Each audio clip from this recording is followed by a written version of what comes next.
pamilya among uwahing paghatag kaninyo sa mga sugilanon nga among gibantayan sul sa usa ka semana gikan sa lain na rehiyon sa atong nasod. Ako si Annie Perez ug kini ang TV Patrol Regional.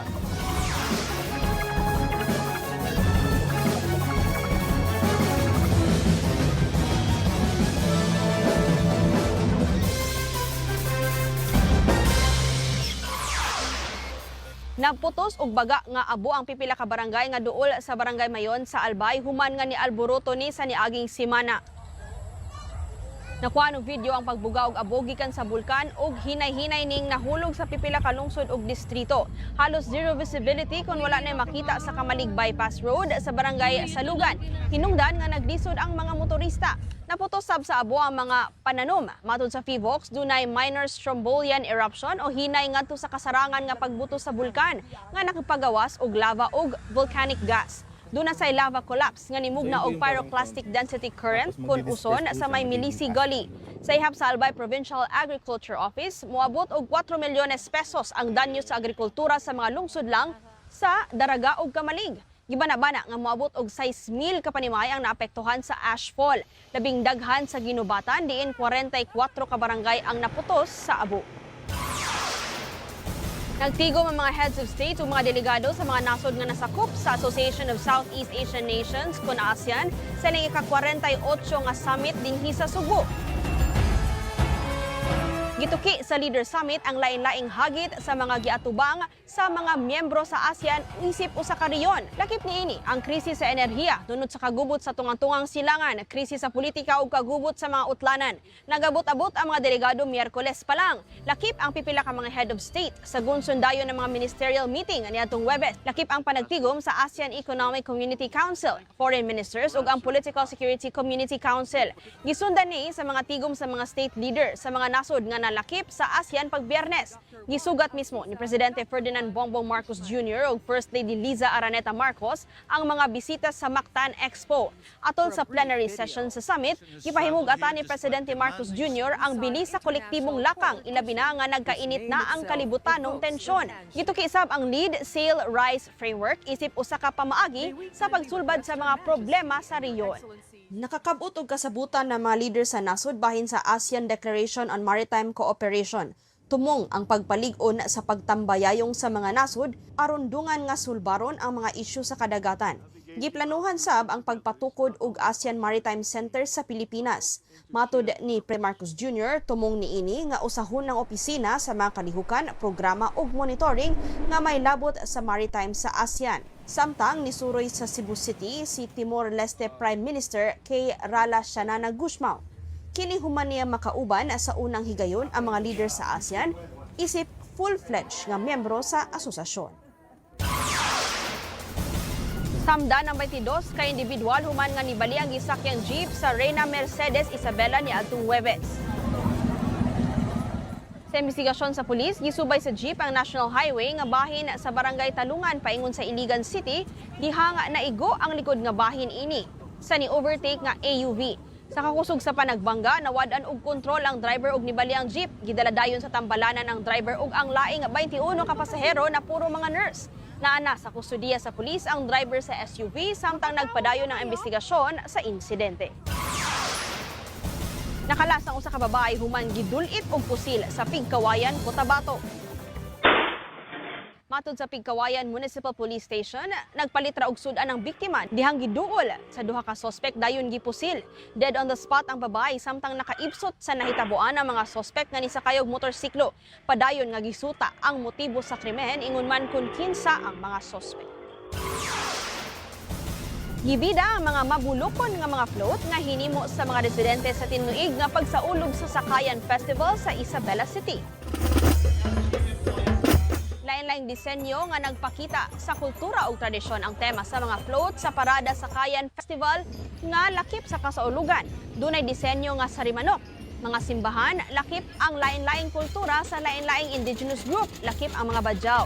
Gisaulog sa Sakayan Festival ang pagkatukod sa Isabela isip usa ka dakbayan nga mausay sentro sa Basilan. Sa among pagbalik, pipila kadapit sa Eastern Visayas gitay og linog kanaugmang pangbalita at ang isa pagbalik sa TV Patrol Regional.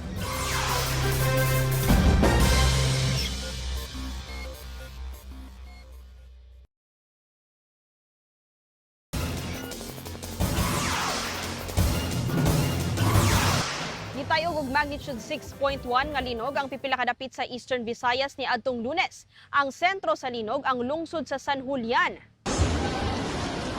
Nagdinaganay pagawas sa gym ang mga tinun-an sa Silvino Lobos, Northern Samar. Ibakwit sab sa open grounds ang mga tinun-an sa Eastern Visayas State University sa Tacloban City. Effect ini ma'am. Nangatagak sab ang mga baligya sa usa ka tindahan sa Motyong, Samar. Natumpag ang pader sa usa ka balay sa lungsod sa Giabong. Luwas nga nakadagan pagawas ang mga mulupyo sa lungsod sa Dolores. Tamdan ng usa ka batang babae human nga matagakan og imahen sa Santos dihang nisugod ang pagtayog. Dali hinuon siya na tambalan ug gidala sa tambalanan. Samdan ang 14 ka individual human nga mibangga sa Center Island ang ilang gisakyan nga van sa Pantucaw, Davao de Oro niadtong Biyernes. Matod sa mga pulis, gikan nag-outing ang mga biktima nga managparyente. Dihang kalit nga nibuto ang ligid sa van. Dayon ni bangga sa Center Island sa barangay Tambungon. Lakip sa nasamdan ang mga bata nga nag-edad 1 ug 2 anyos. Duna sa duha ka biktima nga kritikal ang kahimtang karon sa tambalanan. Human nakasinati og ashfall ang mga residente nga naapektuhan sa pagbuto sa Bulkang Mayon, dunay mga mulupyo nga nihatag og libreng palimpyo sa Kamalig, Albay. Gitanyag nilang Eduardo Nova ang libreng car wash. Kinihuman nga giduol siya sa mga nagdala og sakyanan nga magpalimpyo sa windshield, headlight, taillight ug mga bintana nga napuno sa abo. Gitabangan sab niya ang iyang mga silingan pinaagi sa pagmandar sa trapiko. Gikalipay nila ang iyahang pagtabang aron mahimong luwas ang ilahang pagbiyahe. Nangalisbo ang humot sa buwak sa Sampaguita sa lain-laing kalsada sa Lubao, Pampanga atol sa pagsaulog sa Sampaguita Festival sa niaging Domingo. Nisalmot ang mga residente sa float parade gikan sa San Agustin Church hangtod sa munisipyo sa Lubao. Gikalingawan ang mga mamugnaon nga mga float nga ang mga disenyo sama sa Sampaguita. Gawa sa floral display, gipakita sab sa mga float ang hugot nga pagtuo sa mga taga-Lubao. Nagpasikat sab ug sayaw ang mga batan-on nga gikan sa 44 ka mga barangay. Gihatagan og ikaduhang higayon sa kinabuhi ang usa ka fur baby nga dunay kakulian sa panglawas sa Angeles City, Pampanga. Matod ni Bayan Patroller Ann Oliveros Lozano, naluwas sa iyang amahan ang giabandonar nga itoy niadtong Pebrero sa usa ka basurahan sa barangay Malabanyas. Nakitaan sa ilang pamilya nga duha na lang katiil ang naa sa itoy. Bisan pa man nga dunay kakulian sa panglawas, wala nagduha-duha sian nga atimanon ang iro nga iyang gipanganlan og Mochi. Human ang 3 ka buwan nga pag-atiman, lagsik na si Mochi nga naghatag og kalipay sa kinabuhi sa kabanay nila, Ann. Gihatod ang grabing kilig sa usa ka unique wedding proposal sa long distance nga manag-uyab nga gihimo sa Mount Pulag. May clearing ba? Meron! Ituro ko! Saksi ang Sea of Clouds dihang giagda og kasal sa seafarer nga si Demuel Demrel ang iyang kapikas nga miyembro sa Philippine Coast Guard nga si Gerha Jen Peña Florida. Tunga-tunga sa ilang pagkatkat sa Mount Pulag, abi ni Gerha nga talan-awon ra ang ilang kuwaan og video sa tour guide nga si Kuya Blue.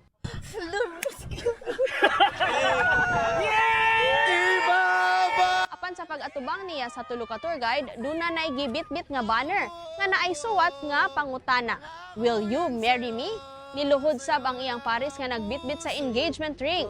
Matod ni Demuel, iyang gipangali ang anindot ang panahon ug mopakita ang Sea of Clouds sa ilang ikaduha nga pagkatkat sa Mount Pulag alang sa iyang proposal. 4 ka tuig ang ilahang long distance relationship. Among pahalipay nilang Demuel ug Gerha. Ug sa makausapa maoto ang mga mahinungdanon nga mga sugilanon ug mga balita nga among gibantayan sud sa usa ka semana gikan sa lain-laing rehiyon sa Pilipinas. Ayaw mo gihapon magpauwahi sa mga balita. Magpabiling na sayod. Mag-like, share, comment ug subscribe sa official na YouTube channel sa ABS-CBN News ingon man sa iyang lain nga social media account. I-scan sab ning QR code alang sa YouTube playlist. Kaliwa sa mga hagit among ipaambit ang gugma, kalipay ug paglaom ngadto sa usag-usa. Ako si Annie Perez, hangtod sa atong sunod nga panagkita. Daghang salamat ug padayon kapamilya.